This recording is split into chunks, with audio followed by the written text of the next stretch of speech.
If you take one more step, you won't be walking out of this forest the same person. Clara Whitmore froze with her boot, suspended inches above a root slick with dew, the fading moon casting a silver wash over the clearing as her handheld sensor flickered and went dead in her palm. The screen had been reading a steady thermal anomaly just seconds ago, a pulse beneath the soil measured in degrees Fahrenheit that made no geological sense. And now it was nothing but black glass reflecting her own pale face and wide gray eyes.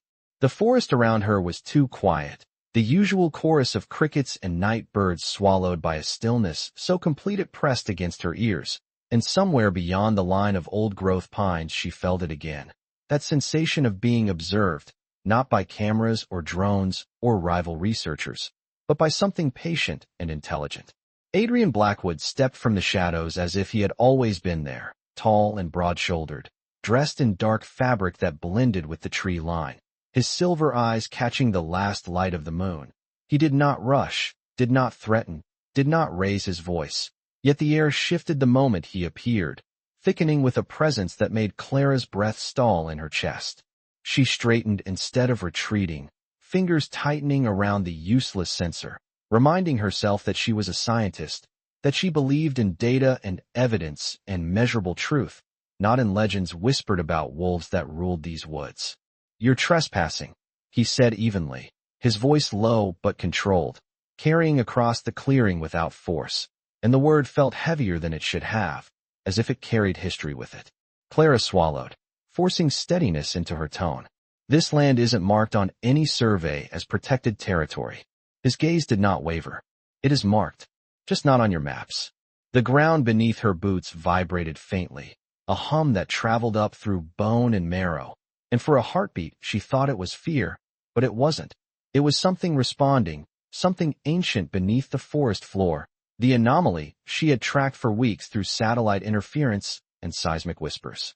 Adrian felt it too, the pulse of the core reacting to her presence, answering her in a way it never answered outsiders. And that was what stopped him. Not law, not caution, not even the fragile truce that had held for 3 decades, but the undeniable recognition in his blood, the echo of something familiar where there should have been nothing but threat. He could end this encounter with a single command, could call the hidden sentries back into motion, could ensure she never stepped beyond this clearing again. He should. Instead he watched her, noting the way she held her ground despite the tremor in her breath, the way the fading moonlight traced the curve of her cheek and caught in her light brown hair, and an unwelcome memory surfaced. His mother standing beneath a different moon, human and unafraid. Clara met his gaze fully now, heart pounding loud enough she was sure he could hear it, yet refusing to look away. "I'm not here to start a war," she said quietly. The corner of his mouth shifted, not quite a smile, not quite disbelief. Wars rarely announce themselves. The hum beneath them intensified for a fleeting second, warm and steady, and Adrian's pulse aligned with it in a rhythm he had not felt since childhood. He did not understand why this stranger felt like an unfinished chapter in a story he had never been told, only that killing her would not silence the question rising inside him. So he stepped aside, just a fraction, enough to signal that this night would end differently than it should have, and above them the moon slipped behind a veil of cloud, as if the forest itself were holding its breath. Clara did not move when he stepped aside, because stepping aside was not the same as granting safety, and every instinct she possessed told her that this was a test she did not understand. The cloud cover thickened overhead, dimming the clearing to a muted gray, and the hum beneath the ground steadied into a slow, deliberate rhythm that matched the cadence of her breathing. Adrian remained a few feet away, close enough that she could see the controlled rise and fall of his chest, far enough that he did not invade her space, and yet the distance between them felt charged, like the air before a summer storm rolling across open farmland. "You tracked it," he said at last, his eyes shifting briefly to the dormant device in her hand. Clara nodded once, forcing her voice to remain level. "For weeks. Satellite. Interference. Magnetic irregularities. The data pointed here." He studied her as if weighing more than her words, as if listening for something beneath them. "This forest is not an experiment," he replied quietly. "What you are looking for does not belong to you." Clara swallowed, the scent of pine and damp earth sharp in her lungs. I'm not trying to claim it. I'm trying to understand it. The ground pulsed faintly again, warmer this time, and she felt it like a vibration along her spine. Adrian felt it too, but to him it was older than science, older than treaties signed in ink 30 years ago after the last blood moon ended in silence and smoke. It was the core recognizing a presence that should not be familiar and yet was. From the tree line, a subtle shift of movement caught his attention, not sound exactly but awareness, the quiet signal of sentries waiting for his command. He did not look toward them, but he knew they were there, watching the human woman who stood inside sacred boundaries with a stubborn lift to her chin. Clara sensed it as well, the invisible perimeter tightening, and her pulse quickened despite her resolve. If you wanted me gone, she said carefully, I would not still be standing here. A faint exhale left him, almost thoughtful. You are correct. For a moment neither spoke, and the forest seemed to lean closer. Clara's mind raced through possibilities, through every article she had read about unexplained disappearances near protected woodland, through her father's old notebooks filled with half-finished equations and sketches of concentric energy waves. Her father had once written that the anomaly felt alive, that it responded differently depending on who stood above it. She had dismissed that as poetic exaggeration. Now she was not so certain. Adrian stepped closer, closing the space between them by a single measured pace, and Clara's breath caught at the intensity of his presence. He was not towering over her, not threatening, but undeniably powerful in a way that felt ancient and controlled. Your heartbeat changed when it reacted, he said quietly. It aligned with the pulse beneath us. Clara blinked, startled. That is not possible. And yet it happened. His gaze held hers, unwavering. You should not be able to stand here without consequence. The words were not a warning so much as a fact. Clara forced herself to hold his stare. Then why am I still here? The question lingered between them, heavier than the night air. Adrian did not answer immediately because he did not know how to explain the flicker of recognition that stirred in his chest, the memory of silver eyes reflected in moonlight, and a human voice telling him that not all borders were meant to remain walls. Behind him, tension coiled among unseen watchers, impatience growing. Finally, he said, because something in this forest chose not to reject you. The hum beneath their feet softened, as if in agreement, and Clara felt a strange steadiness settle into her bones, fear shifting into something far more dangerous, curiosity. Adrian's jaw tightened, aware that the longer she remained, the more fragile the balance became. You will leave before sunrise, he said, voice firm but not raised. And you will not return without speaking to me first. Clara hesitated, then nodded once, aware that this was not permission granted lightly, but a boundary redrawn in silence. As she turned to step back toward the faint outline of her parked vehicle a quarter-mile through the trees, Adrian remained where he stood, watching until her footsteps faded, feeling the core's pulse diminish with her distance, and wondering why it felt like the beginning of something neither of their worlds was prepared to survive. Clara did not realize how tightly she had been holding her breath until the outline of her vehicle came into view through the thinning trees, the metallic surface faintly silver under the last trace of moonlight. She paused with her hand on the driver's side door, glancing back toward the clearing she had left nearly a quarter-mile behind, half expecting to see him standing there between the trunks like something carved from shadow. But the forest appeared empty, quiet, almost ordinary, and that frightened her more than his presence had.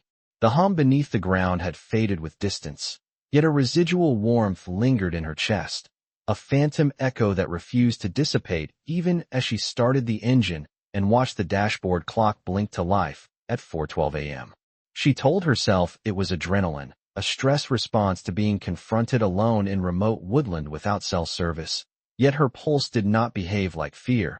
It was steadier now, measured, almost synchronized with a rhythm she could not quite name. As she drove down the narrow gravel road, tires crunching softly over loose stone, fragments of her father's research surfaced in her mind, pages she had memorized years ago in the quiet aftermath of his disappearance, notes about a geothermal anomaly that behaved less like a fault line and more like a heartbeat. He had written that certain frequencies seemed to resonate differently depending on proximity, that human presence alone was not enough to trigger the fluctuation, and she had dismissed the phrasing as metaphor. Tonight had not felt like metaphor. Back in the clearing, Adrian remained still long after the sound of her engine faded beyond the ridge. Dawn edged the horizon in pale blue, filtering through branches and casting long lines of light across the forest floor, and the sentries stepped from concealment one by one, silent figures watching him for instruction. His beta approached from the tree line, tension evident in the rigid set of his shoulders. She crossed the boundary. The beta said evenly, "You allowed her to leave." Adrian did not immediately respond. His gaze fixed on the place where Clara had stood, where the core had pulsed brighter beneath her boots than it had in years. "The core responded," he said at last. The beta's jaw tightened. "It responds to you. Not like that." The words hung between them, heavy with implication neither of them welcomed. Adrian felt the faint echo of the pulse still in his chest, as though a door had been cracked open inside him and refused to close. He had sensed defiance in Clara, yes, but also something unguarded, something that reminded him of stories his mother once told about a world beyond the forest that was not entirely defined by conquest and fear. He turned his gaze to the eastern sky, where the first sliver of sunlight threatened to dissolve the last of the night. "Increase patrols along the southern ridge," he ordered quietly. "No one approaches her. No one acts without my command." The beta hesitated only a fraction before nodding, though doubt flickered in his expression, and as he retreated into the trees, Adrian exhaled slowly, aware that mercy would be interpreted as weakness by those already questioning his lineage. Miles away, Clara pulled into the gravel lot of her temporary research cabin, the early morning air cool against her skin as she stepped out and leaned against the hood of her car. She closed her eyes and listened, but there was no hum here, no vibration beneath the concrete slab, only the ordinary quiet of rural America waking to another day.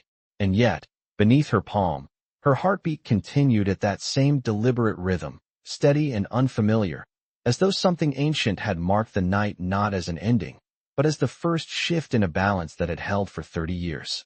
By mid-morning the sun had burned away the last trace of mist from the valley, but Clara still felt the forest in her lungs, sharp and green and impossibly alive.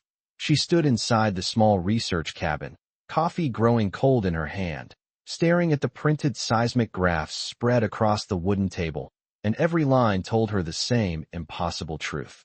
At approximately 3:58 a.m., the anomaly had spiked in amplitude by nearly 12%, then stabilized into a rhythm that matched an average human resting heartbeat measured in beats per minute. She had double-checked the calibration, recalculated the margin of error, even restarted the system remotely from her laptop, and the numbers refused to change. It was not random fluctuation. It was response. She lowered herself into the chair, fingers brushing the worn leather cover of her father's old field journal that she had brought with her out of habit more than belief. For years she had avoided reading the final entries, the ones dated a week before he vanished near these same woods, but now the silence between those pages felt heavier than any unanswered equation. She opened to the marked section, scanning the neat handwriting she knew by heart. The core reacts differently to certain frequencies. Not noise. Presence. There may be individuals who can stand within its field without destabilizing it. She pressed her lips together, remembering how she had dismissed that line as speculation born from exhaustion. Yet last night, she had stood in the center of that field, and nothing had fractured, nothing had collapsed into chaos. Instead, something had aligned. Outside, tires crunched over gravel, pulling her from her thoughts. A dark utility vehicle rolled into the lot, the logo of the research consortium visible on the door, and two members of her team stepped out carrying equipment cases. Clara's shoulders stiffened. She had not told them how far. She had gone beyond the mapped boundary. She had not told them about the man with silver eyes who claimed the forest without raising his voice. "You look like you did not sleep," Dr. Marcus Hale remarked lightly as he approached, clipboard tucked under his arm. Clara forced a measured breath. "There was activity overnight," she replied, keeping her tone professional. "The readings intensified." Marcus's brows lifted with interest. "That is good. That means we are close." The word close echoed uncomfortably in her chest. Close to discovery. Close to extraction. Close to breaking something that had not asked to be touched. Nearly 2 miles away, Adrian stood on a ridge overlooking the southern boundary. the wind carrying the distant scent of fuel and metal from human vehicles encroaching on territory that had once been sealed by oath. The core pulsed faintly beneath him, restless now in daylight, as if aware that curiosity was multiplying beyond a single trespasser. He closed his eyes briefly, listening inward rather than outward, and felt again the imprint of Clara's presence, not invasive but resonant, like a chord struck and still humming in the hollow of his ribs. His counsel would question his restraint. Some already did.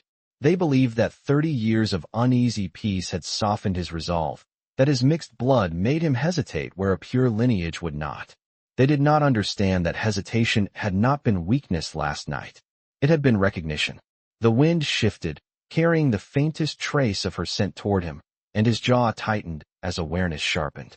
She was not alone now. The forest did not react the same way to the others. The pulse beneath his feet stuttered once, then steadied, as though bracing. Adrian opened his eyes to the widening horizon, sunlight stretching over acres of ancient trees, and understood that whatever had begun beneath the fading moon would not remain contained to a single encounter. The balance his kind had preserved for 3 decades was no longer resting quietly. It was waiting. The first drill rig arrived just after noon, its engine rumbling low and steady as it was backed into position near the edge of the marked survey zone, less than a mile from the tree line Clara had crossed before dawn. She stood with her arms folded, sunglasses shielding her eyes from the glare, but not from the unease, settling deep in her chest. The core had remained stable all morning, the seismic monitors showing only a faint residual rhythm.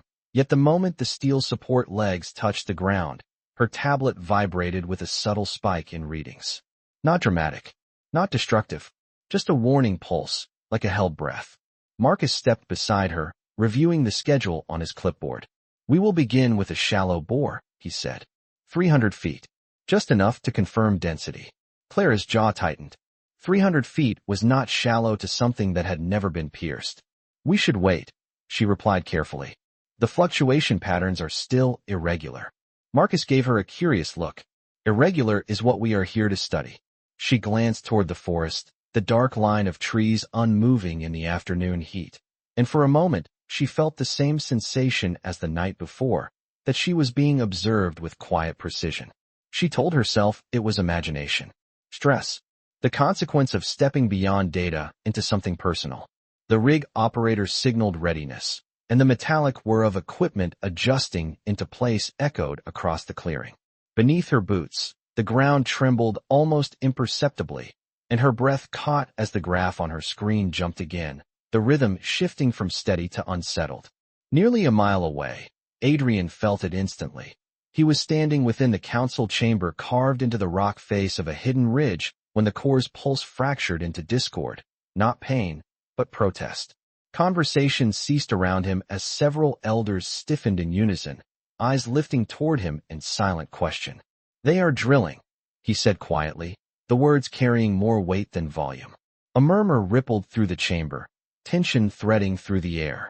"You allowed the first intrusion to walk away," one elder remarked, not accusatory but firm.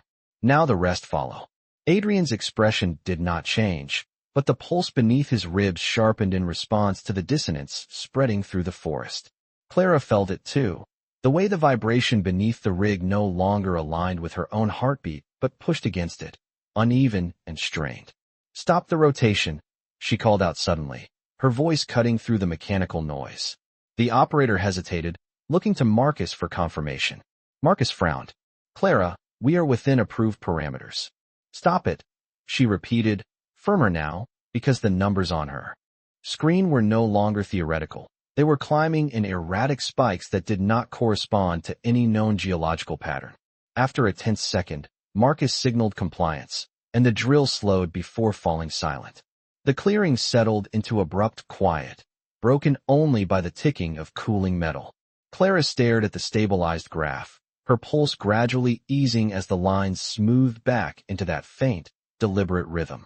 Across the forest, Adrian felt the shift as well, the protest softening into wary stillness, and for the first time since sunrise he allowed himself a measured breath. She had intervened. She had felt it. In the cabin clearing, Marcus lowered his clipboard slowly. What exactly do you think is down there? He asked, more cautious now than curious. Clara looked toward the trees once more, sunlight glinting off the leaves like distant silver. Something that responds, she said quietly. And though she did not speak his name, a pair of silver eyes flickered through her memory, steady and unyielding, as the fragile balance between steel and soil, between science and something older, trembled on the edge of becoming irreversible. The silence after the drill shut down did not feel like victory. It felt like a warning granted on borrowed time. Clara stood beside the idle rig, the late afternoon sun lowering behind the tree lean, casting long shadows across the clearing, and the faint rhythm beneath her boots had steadied again into that deliberate pulse she could not explain.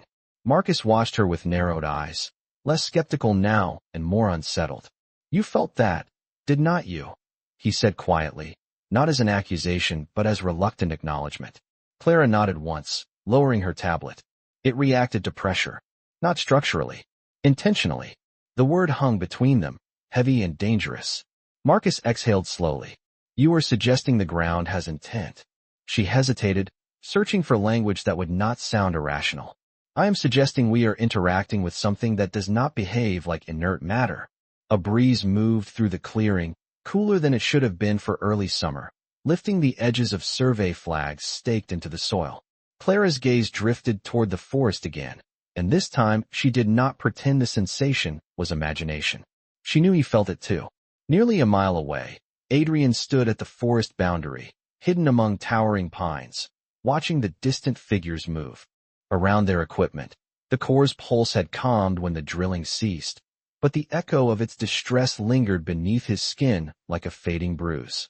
Around him, several members of his council waited in tense silence, their patience thinning. They will not stop, one elder said. Humans do not walk away from what they believe they can control. Adrian's jaw tightened, but his voice remained even. One of them stopped. The elder's gaze sharpened. Because you allowed her to live. Adrian did not deny it.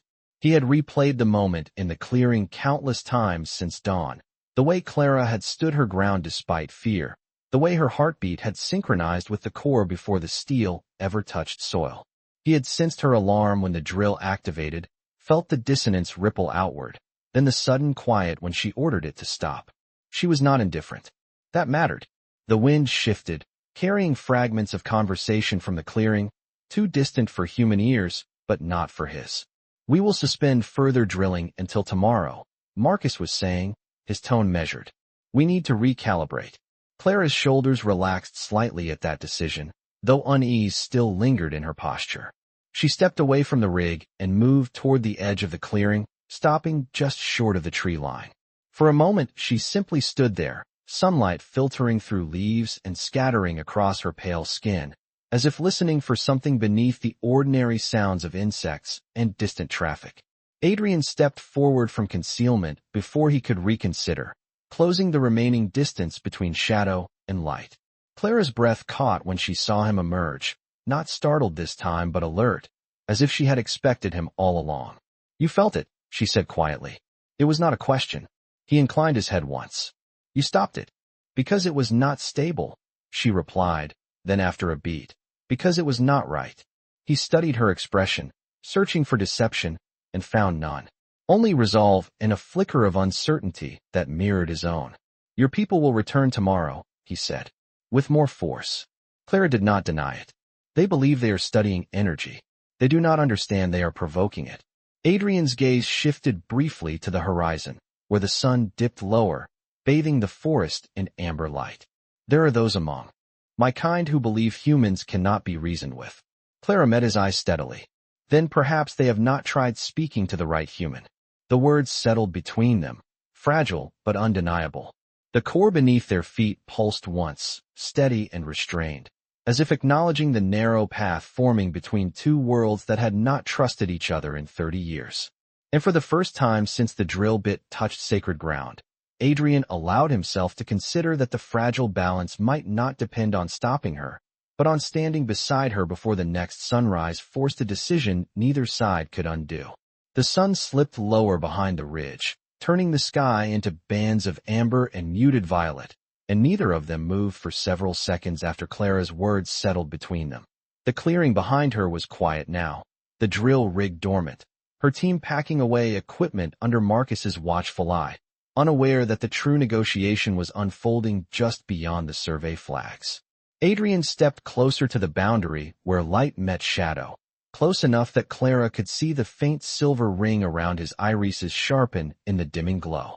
"If you speak for your people," he said evenly, "you must understand what they are standing on." Clara held his gaze, the air cooling as evening approached. "Then tell me." It was not a challenge. It was an invitation. Adrian hesitated, not because he lacked words, but because 30 years of silence had been enforced by oath and fear, and breaking that silence carried consequences. The core pulsed beneath them, steady but alert, as if listening. "The ground your team calls an anomaly," he began, voice low but clear, "is not a resource. It is a convergence point. Energy older than either of our histories. It stabilizes this forest. It stabilizes us." Clara felt the weight of that statement settle into her bones. "Us," she repeated softly. He did not look away. "My kind are bound to it. Our strength, our clarity, our ability to remain in control of what we are, all of it is anchored there. When you drill into it, you do not just extract heat. You disrupt equilibrium." The word equilibrium resonated with her training, with every lecture she had ever attended on ecosystems and balance. She glanced back at the clearing, at the metal frame of the rig silhouetted against the fading sky. "My team believes we are mapping geothermal flow," she said. "They do not see a boundary." "Because it was never drawn on paper," Adrian replied. "It was drawn in blood and lost 3 decades ago." Clara's throat tightened at the edge in his voice, not anger, but memory. "The treaty," she said quietly. He inclined his head once. "Your government called it de-escalation. We called it survival." A silence stretched between them, filled only by the whisper of wind through pine needles. Clara thought of her father's final entries again, the warnings embedded between lines of scientific notation, the way he had written about restraint instead of exploitation. "My father was here," she said suddenly, the confession leaving her before she could reconsider. Adrian's expression shifted, subtle but unmistakable. "Years ago," she continued, "he studied the same anomaly. He disappeared not long after." The core pulsed once, deeper this time, and Adrian felt recognition thread through him like a forgotten echo. "I remember a man," he said slowly. "He stood at this boundary.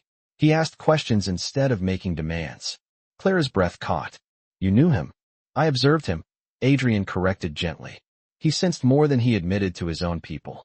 Clara's chest tightened with a mixture of grief and revelation. "He never told us what he found." Adrian's gaze softened, though his posture remained guarded. Perhaps he understood that some discoveries carry consequences greater than a claim. The implication lingered heavy in the air. Clara looked toward the horizon where the first stars began to appear, and for the first time she understood that this was not simply a matter of scientific ethics or territorial dispute. It was inheritance, legacy, and the fragile line between preservation and ambition. "If I can convince them to halt the drilling," she said quietly, "will your people stand down?"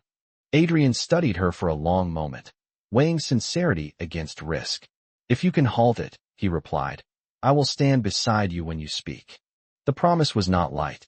It was a shift in centuries of distrust. The core beneath them responded with a steady, even pulse, and Clara realized that whatever path they were stepping onto now would demand more than data and authority. It would demand trust strong enough to withstand both suspicion and history.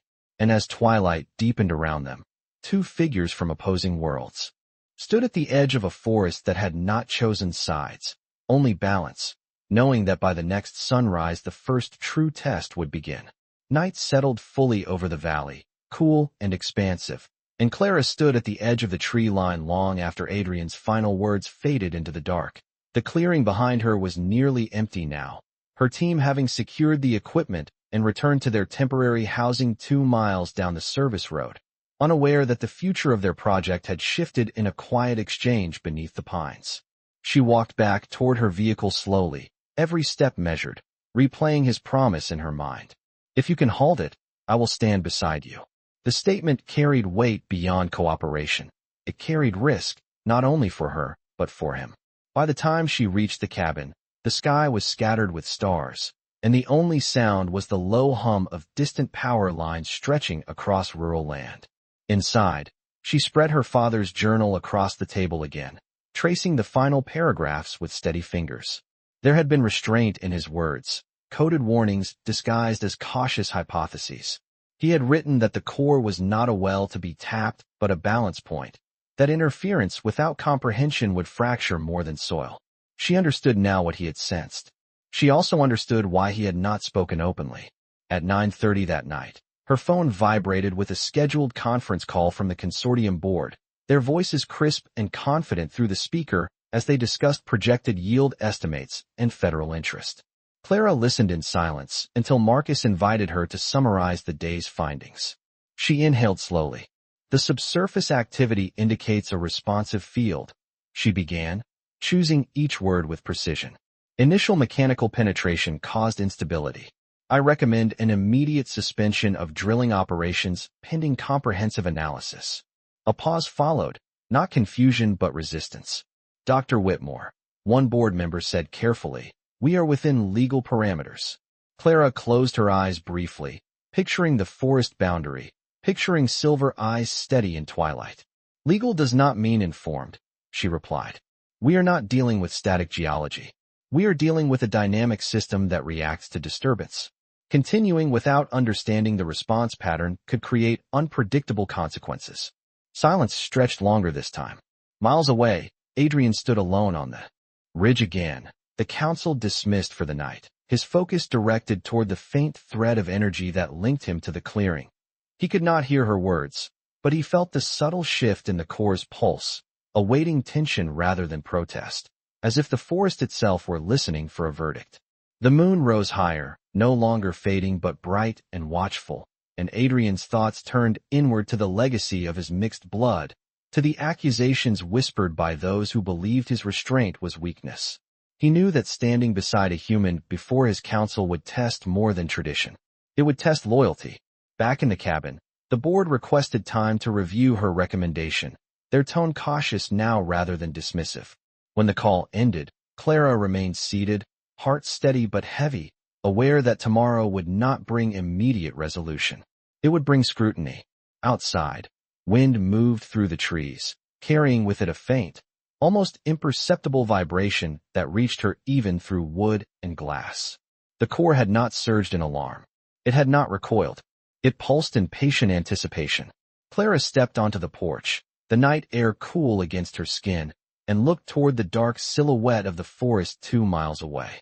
She did not see him, but she felt the awareness of his presence beyond sight, steady and deliberate. Somewhere within those acres of shadow, a king who had once sworn silence was preparing to stand where he had never stood before. And under the rising moon, 2 separate decisions were forming along parallel lines, both fragile, both necessary, both moving toward a dawn that would reveal whether trust could hold against the weight of history. Dawn arrived without ceremony, a thin line of pale gold stretching across the horizon as Clara stood alone at the edge of the clearing before the rest of her team emerged from their cabins. The air was crisp, hovering near 50 degrees Fahrenheit, and a low mist clung to the grass like breath held too long. She had not slept more than a few hours, yet her mind felt sharper than it had in weeks, focused not on data projections, but on the fragile path she had chosen. The drill rig stood silent behind her, steel arms folded in temporary surrender, and for the first time since arriving, she felt the forest, watching without hostility. At precisely 7 o'clock her phone vibrated with a message from the consortium board requesting an in-person review at noon, their tone cautious but not dismissive. It was not approval. It was not rejection. It was a pause. Clara exhaled slowly, knowing that pauses were rare in negotiations driven by profit. Across the tree line, hidden among ancient trunks, Adrian stood at the boundary with 2 council members positioned several yards behind him. Their expressions were restrained but wary, aware that stepping into open view before humans would fracture decades of silence. Adrian felt the core beneath his feet, steady and composed, no longer strained by intrusion, but alert to the tension building above it. He closed his eyes briefly, grounding himself in that rhythm, reminding himself that leadership was not defined by tradition alone, but by preservation.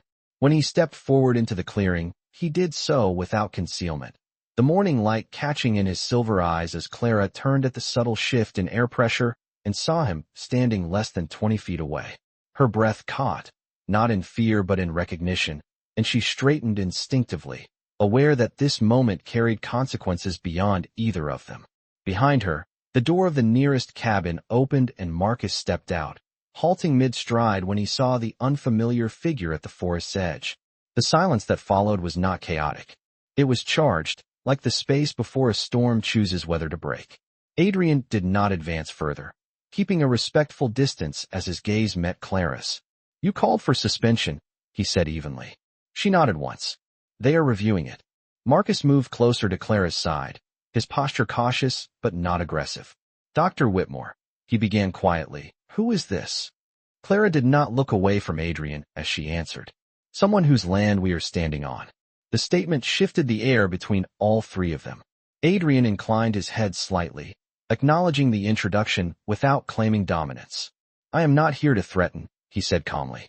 "I am here to ensure understanding."